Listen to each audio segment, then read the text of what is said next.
Thanks for joining us, everyone. This is Ben Gioia, and he's one of the foremost authorities on conscious marketing and communication in the country today. He's a speaker, a coach, and president of marketingwithaheart.com and the marketing board chair for Conscious Capitalism Bay Area. Ben's number one best-selling book, Marketing with a Heart, offers the inspiration, insight, and tools for you to be more profitable while creating positive impact in the world. Whether he's speaking, coaching, leading seminars, or training teams, Ben helps executives, entrepreneurs, consultants, and visionary leaders transform business in the 21st century. So why don't you add a little bit to that, Ben, and just get to the nuts and bolts of who you are from your heart and what this means to you, this term, conscious capitalism. Yeah, thanks. You are welcome. I think the thing that comes up the most often, and it seems to be coming up a lot in my life recently, is really the alignment to purpose. That we can go through our days, doing whatever we're doing, but I think the satisfaction really comes from, is it an expression of, who we are, how we want to be, or how we want to conduct ourselves. I mean, we can't always do every single thing we want to do, but if we're doing it in such a way that we feel good about it, because we know we're supporting ourselves, supporting our loved ones, doing good for other people on the planet, I think that's a really powerful start. So, so marketing with a heart for me just really came out of that. I had kind of been through my journey in the business world for quite a while and hit a brick wall and wasn't really happy with it. And then I traveled a bit and had my own, spiritual awakening of a sort. I worked for about 8 years in the New York magazine publishing world. And that was an interesting ride because it was, the 8 years right before magazines really tanked in New York. So it was a fabulous time and a fabulous industry to be in, and I had a lot of autonomy and a lot of ability to really, do my work how I wanted to do it. But just as the years progressed and I started doing a little overseas travel, I started, really not feeling the juice of the work because I didn't feel like it was really helping people in the way that I wanted to help them. And how was that? Just that. I felt like I was very removed, from hands-on help of people, for people. And then the magazines that I was working for, while they are functional in a consumer sense, I don't think really had a significant impact on the betterment of humanity. Interesting concept, betterment of humanity at large. And it's, it's not a criticism of the magazines. It's just, an acknowledgement of who I am, and what I wanted in my life at that point. And then, the universe has a funny way of responding to what you need, even if you don't necessarily want it or want how it's delivered to you. I ended up getting laid off from the last magazine position that I had, because of the whole just shift in the publishing industry. Right. And, for the first 2 days, I was, a little freaked out, and I said, oh my goodness, what am I going to do? And then on the third day, I said, wait a minute, I can go travel. Great opportunity. And really just, I needed that little, push out of the nest, so to speak. And I went to India specifically to do a volunteer program, which I did. And in the course of that volunteer program, you meet other travelers, you travel with them, you find your way to other places, and I found my way to a certain kind of meditation practice and did my first 10 days of meditation, and it completely changed, my perspective on everything. The experience itself, I mean, a lot of people either, who don't have experience with meditation, think that it's all about kind of bliss and relaxation. And then some people who do meditation think that success is, that achievement of bliss and relaxation. And for most of the practices, it's really not. it's it's just being present and kind of staying in balance with whatever happens. And these 10 days were the hardest 10 days of my life, and it felt like the singular largest achievement of my life at the same time. Because a big part of it was sitting with the physical discomfort of, not being used to sitting on a meditation cushion, for for 10 hours a day. It takes a little discipline. Yeah. And to know that, that it was going to, that no matter how bad I felt at the moment, that it was going to be okay, that it was going to change. Life wasn't always going to be like this big pain in my knee or where the pain was at that moment. And, when you spend a lot of time kind of quiet and inward, a lot of things, really reveal themselves. Memories, how much you love certain people in your life, all the people that you should probably tell that to a little bit more, to say the least. And, and just for me, what an amazing gift this life is. And just simply, to wake up breathing is a brilliant beginning. And then to have 2 arms, 2 legs, 2 eyes, and be able to pretty much live how I want to live is brilliant. And then, add on top of that I have the opportunity and the ability to help other people, that's pretty golden right there. All of that just by getting quiet. Yeah. I mean, I wouldn't say all of those insights came within those 10 days, but that definitely was kind of the stake in the ground. Some of it came up during that time, and some of it was after those 10 days as I kind of stepped back into the world and was processing my experience and sitting more meditation and starting to read more spiritual books and talking to people, kind of the lessons started unfolding, and they just keep unfolding, every single day from there.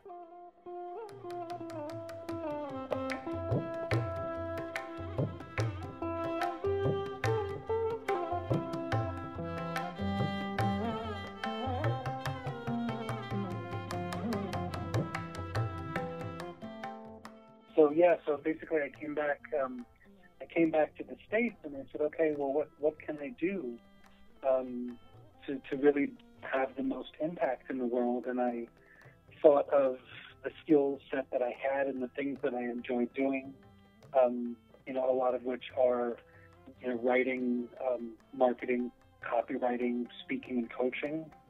And I realized that there is an audience of people out there, or a market of people out there, who are oriented or really think about this idea of conscious business and using business as a force for good.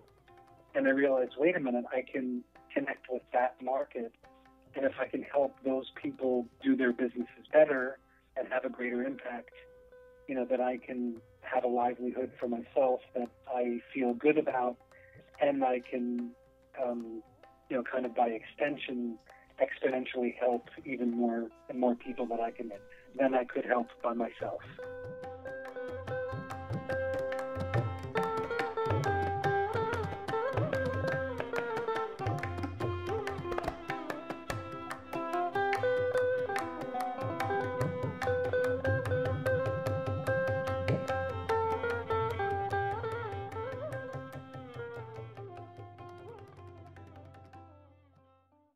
So do you consider your impact to be both local and global? I do. Yeah.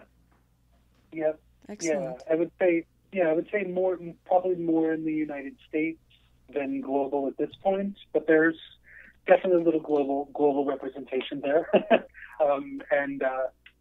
And again, just as I move further down this path, with my business, I one of my intentions is to speak more and more and really, and take that to stages around the world, whether I'm physically on someone's stage or, speaking to a group of people, through the web.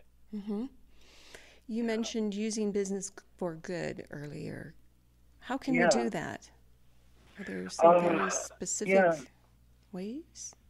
absolutely, absolutely. I think if you, I think, you, me, all, and everybody who's listening, if you start first and foremost with just bringing an awareness to what your business is about and who you are and how you are in it. So it's, how is your business affecting you, affecting, your colleagues, your employees, your vendors, partners, really anybody that your business touches, all of your stakeholders.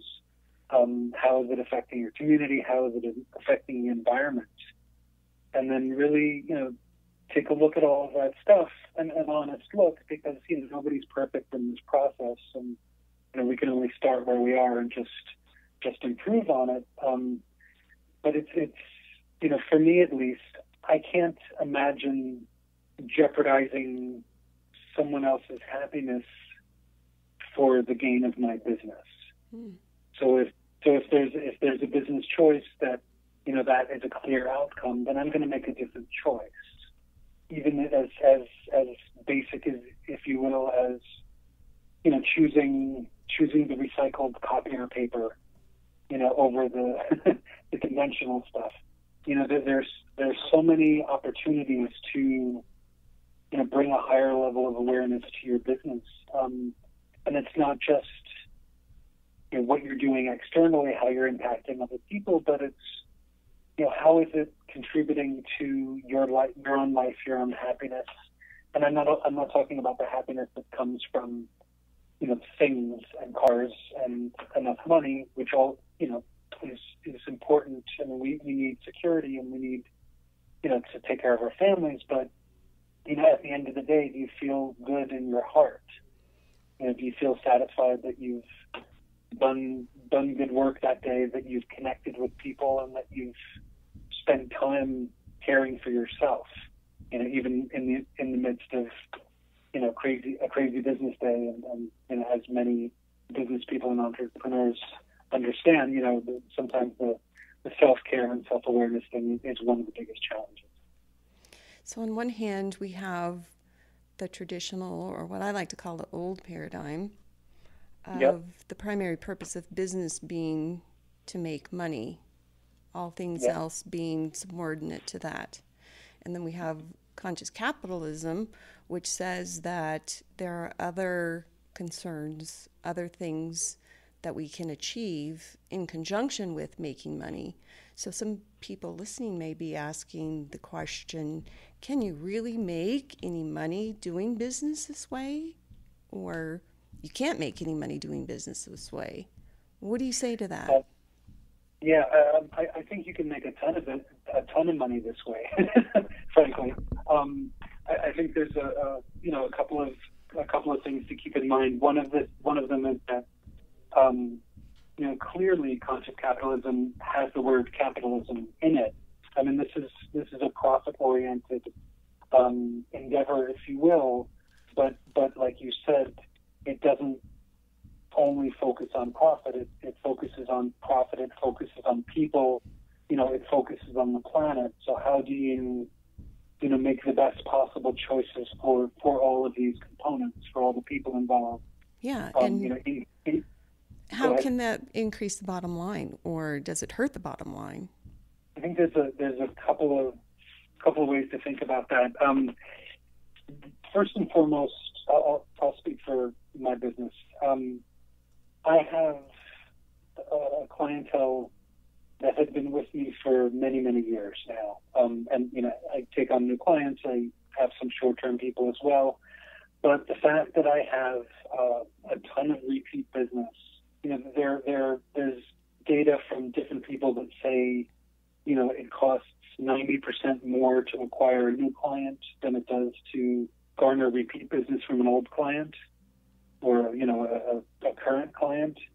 So if you can, build your tribe or your following or your group or your clientele or whatever name you're giving to that group of people, keep serving them and serving them well, keep finding out, the products and services that you can deliver, be the first person to do that and do it in a way that that supports them because you know them in all these other capacities, then yeah, you can make a killing.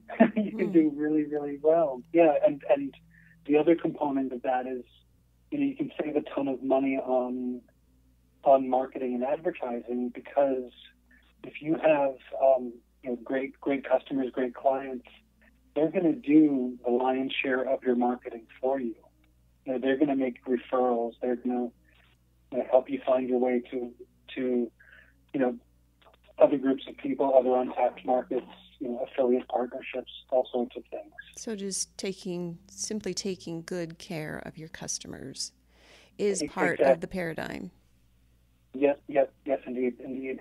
And then, from a more tangible isn't quite the right word. Let me think of I want to give a product example here, but a good way to take care of or steward the earth, is to find alternative forms of energy and utilize them. And so a booming business and growing business is solar energy. So, right there is a highly profitable opportunity for a lot of people that's growing out of a very specific need. And the answer is right in front of us. And I think even people who maybe the idea of conscious capitalism might be still a little foreign to them, or they don't know some of the languaging, or even the concepts could be a little bit like, I'm not sure if I can get behind that. Think about solar energy. I mean, that's it in a nutshell. That's a great example of one expression of a conscious kind of business. Now, I can't say every solar company is doing all of their stuff consciously. That's another thing. But at least the product that they're delivering is having a powerful impact.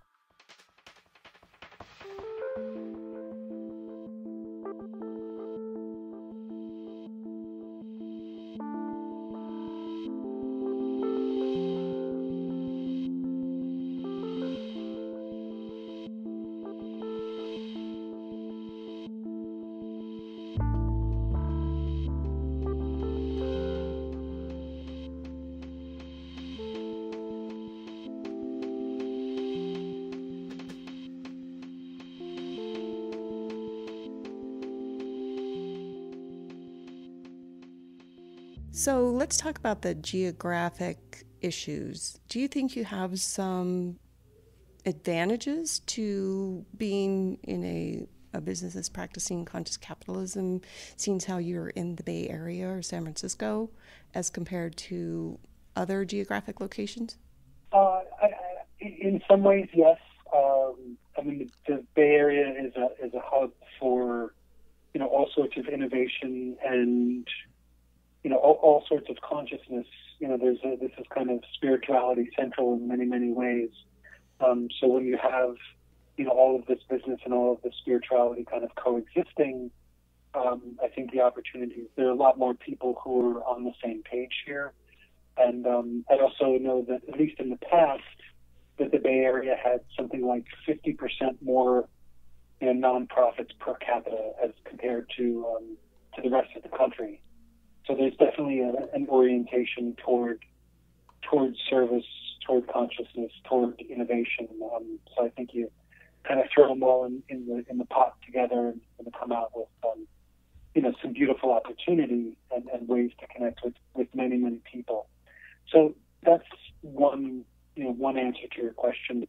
Another answer is that for many entrepreneurs or many business people at this point too, so much of our work is done remotely, telecommuting, out of home, whatever you want to call it. So just because you might live in an area that is, if it's not the Bay Area, let's say, you're not restricted by your geographical area anymore, unless your products and services are, just straight up local.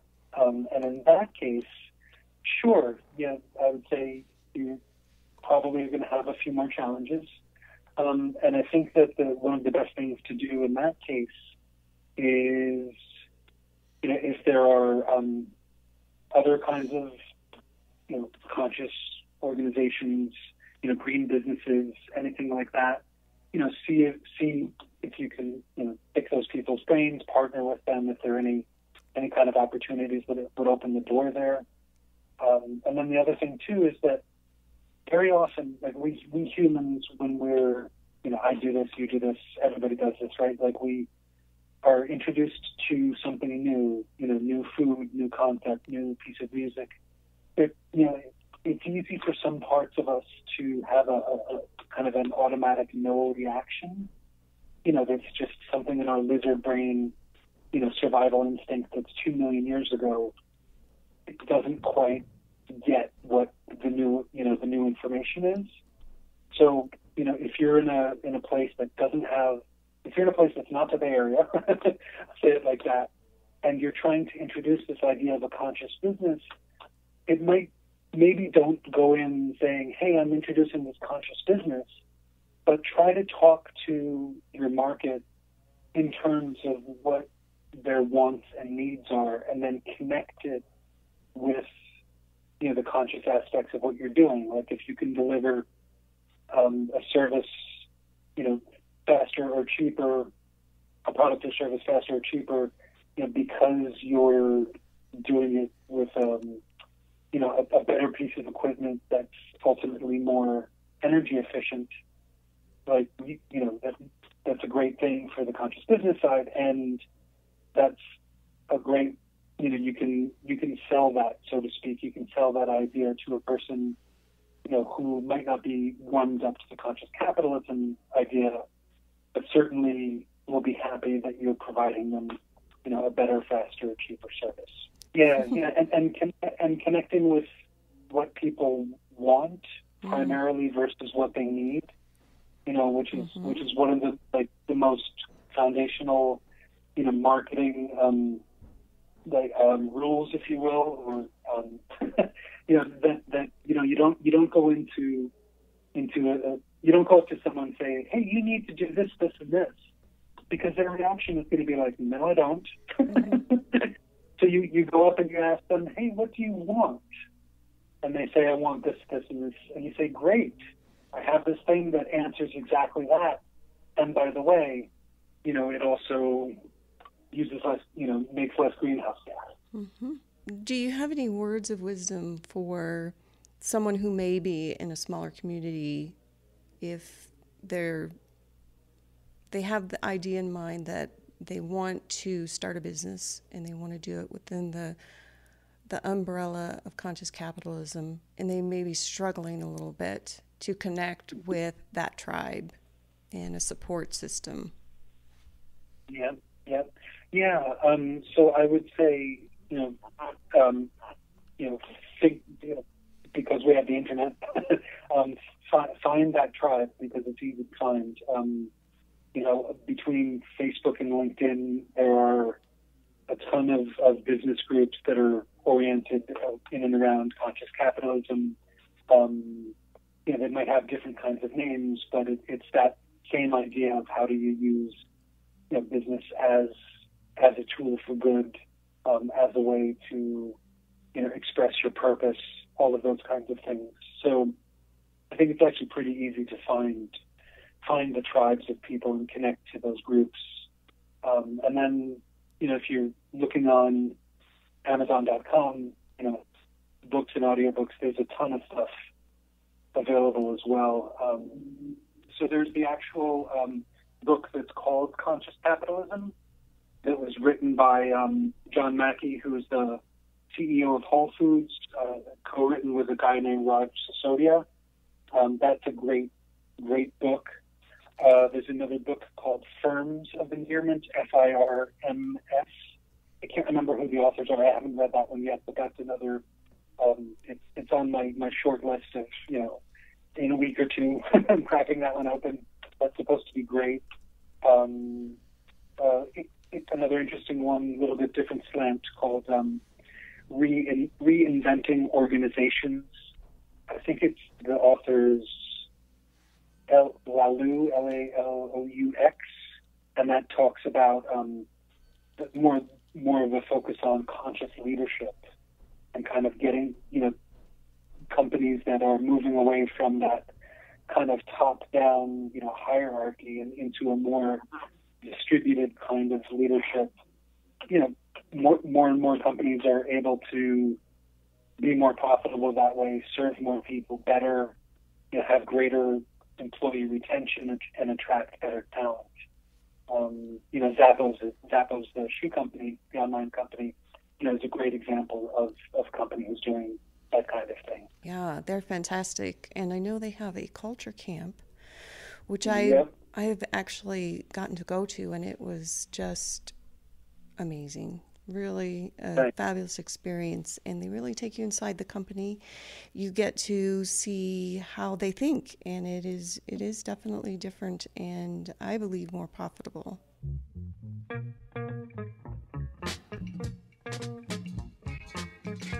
How far do you think the reach of this conscious capitalism movement, if we could refer to it as that, how far do you think the reach of this is? Is it pretty, I mean, I know it's not just in California, but how far do you think the reach is? Yeah, under being called conscious capitalism, definitely throughout the country. I mean, there's the kind of main conscious capitalism organization, and then there are regional chapters. So I'm the marketing chair of the Bay Area chapter. I forget the number offhand of how many chapters there are throughout the country, but that's a growing list. So definitely a nationwide impact from conscious capitalism itself, and also because of the leverage that John Mackey, the CEO of Whole Foods, has.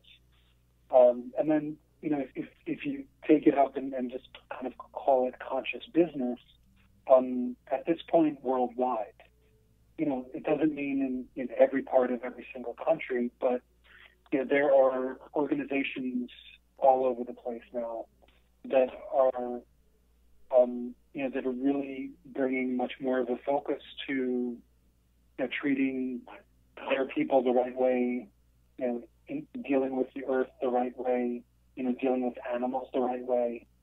And a lot of that is really out of it's out of necessity.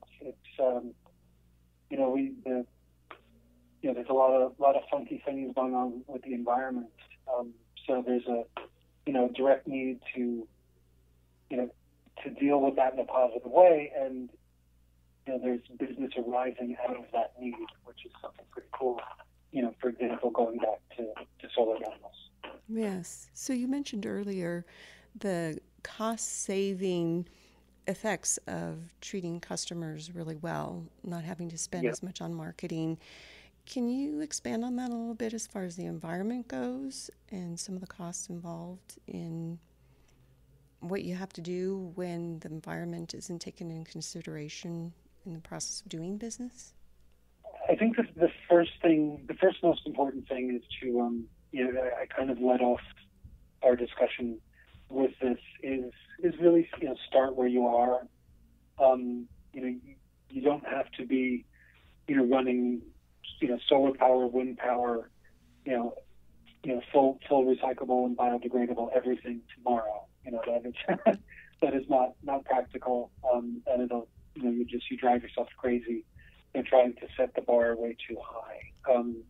So I think, it's start where you are, and then, take the first logical step, or the first couple of logical steps. I mean, one great example, just, inside of a business, if you have a brick and mortar business, or even in your home, is, switching to those energy efficient light bulbs. They're maybe a little bit more money to buy, but the energy savings, the cost savings as well, especially the cost savings, that adds up very, very quickly. So I think part of it is take a look at your costs, as an investment. Like, take a look at the conscious choices you're going to make as an investment. Like, if you take better care of your employees, they're gonna stick around longer. They're gonna be more productive, and you're gonna save money on on hiring and training and all of those kinds of things. And maybe that requires a little bit more money up front. Maybe you give them, better health benefits, or, Fridays off, or, a few days a week to telecommute, or all of the above. But think longer term, because I think that's a mistake that a lot of businesses make, is that they're, just with the focus on the money and making it happen, they're looking, 3 feet ahead and not 10 feet ahead, 20 feet ahead. Mm-hmm. And you can't predict the future, but you certainly want to move in the direction of what the bigger vision is. And if you hold a bigger vision, for a company that's profitable, for your own company to be profitable and environmentally gentle and a great place to work for everybody involved. If you hold the vision, just like anything else, then the things start lining up for you to get to that place, and then you just kind of keep taking the steps. Mm-hmm. Yeah. So I really liked what you said there. Hold a bigger vision. So start with the end in mind, or start with the big vision in mind, and then proceed to eat the elephant one bite at a time. Essentially, do what you can day by day, and take those steps. And if we all do that in our businesses, and especially if we start with that in mind, if we're starting a business and we have that in mind, it's a lot easier, because you can design the whole thing the way you want. Exactly. And I think it also, or I know it also, for me, it takes so much of the anxiety and the overwhelm out of the process. I've been doing this for quite a few years now, and there were several years in there where I did not know how and if it was going to work.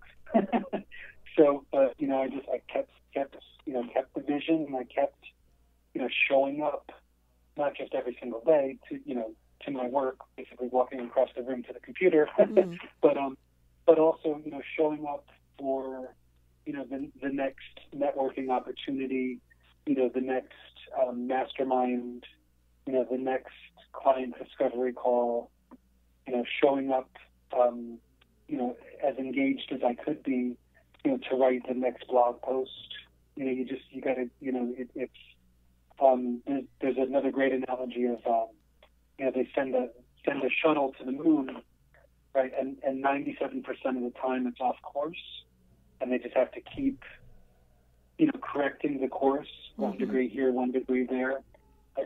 That I find a really, really helpful reminder, about holding that vision. Like, you're never going to go straight there. You're going to take these detours and curves, but often the detours and curves, turn into amazing, growth opportunities, amazing business opportunities, and you might end up somewhere better than you planned to be in the first place.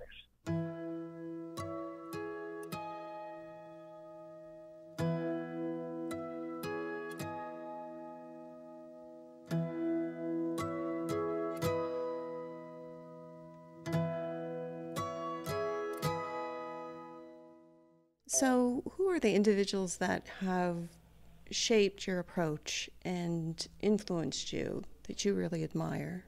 Yeah. How long do we have for this call? I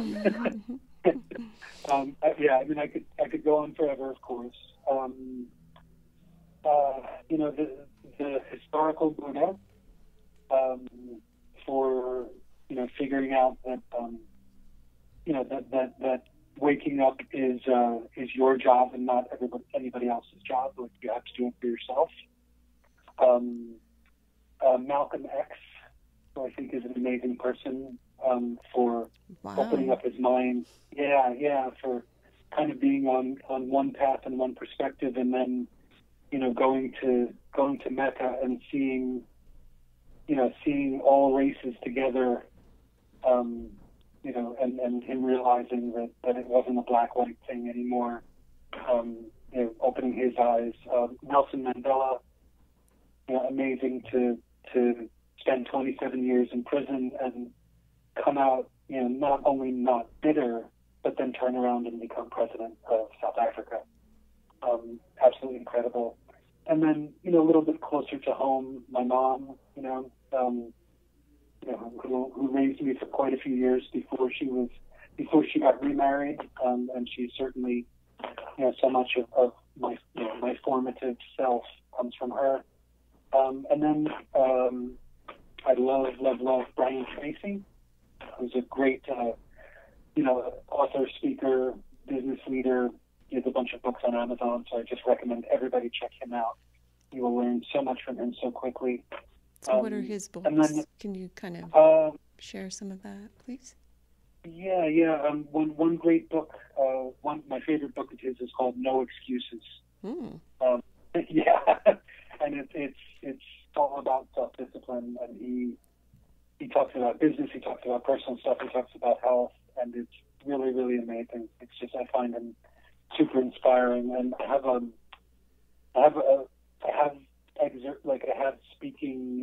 speeches of him and trainings of him on other compilation audiobooks that I've gotten from Audible, presentation masters, motivation masters, things like that. So he's really, really fabulous. And then some of my coaches that I've worked with, there's a motivational speaker and speaker trainer named James Malinchak, who deeply impacted my life, and my ongoing business coach, who I've been with for 4 years now, whose name is Lou Dallow. I can't imagine where I would be without him. So for our listeners, how would they get in touch with these individuals? Sure. Everybody's online, of course. I think James Malinchak's site is Big, B-I-G, Money, M-O-N-E-Y, speaker.com. Yeah. Excellent. And then Lou Dallow is, he's a lot more under the radar. He's a very much kind of word of mouth coach, but his website is called Power, P-O-W-E-R, Up, U-P, Coaching. I learned this when I started my entrepreneurial journey. I learned it intellectually because other people told me, and then I've now had the experience for many, many years how vitally important it is to have a coach, and to have that person who can guide you and celebrate with you and challenge you and keep you on track and accountable and all of that stuff.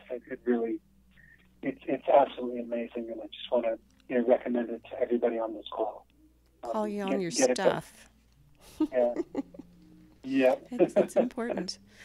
So thank you so much, and it's been a real pleasure, and I so appreciate, just off the cuff, I actually contacted you through LinkedIn, and you didn't know me, and I didn't know you, but yet we have this bond between us, which is conscious capitalism, and this is what's in our hearts and our desires to see happen on the planet.